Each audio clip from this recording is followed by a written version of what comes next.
Welcome to Man Does Tech, where I solve the problems you didn't even know you had. In this video, I will explain how to use media sources in OBS. Adding video clips, images, or audio files to your stream is a fundamental skill for any content creator. We will walk through the simple steps to integrate your chosen media seamlessly.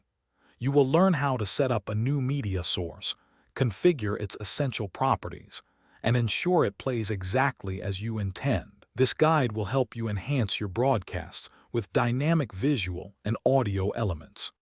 Once you have added a media source, the Properties window appears. Here, you will first select your local file, choosing the video or audio you wish to use. Next, decide if your media should loop continuously. This is perfect for background music or animated overlays. You can also adjust the playback speed, making your media play faster or slower, and set the audio volume to ensure it blends perfectly with your other sound elements. These settings give you precise control. Beyond the basic settings, OBS offers several advanced options for your media sources. The Restart Playback when source becomes active feature is useful for ensuring your media always starts from the beginning.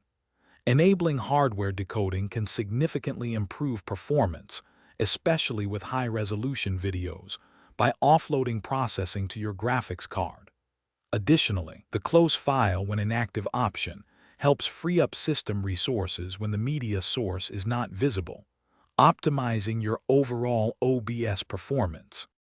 To ensure a smooth and professional broadcast, consider a few best practices. Always use common and optimized file formats like MP4 for video or MP3 for audio to minimize potential playback issues. When using multiple media sources, organize them clearly within your scenes for easy management.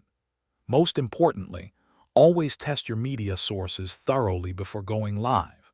This ensures everything plays correctly, at the right volume, and without any unexpected glitches, providing a polished experience for your viewers. Thanks for watching. If you found this helpful, don't forget to like and subscribe.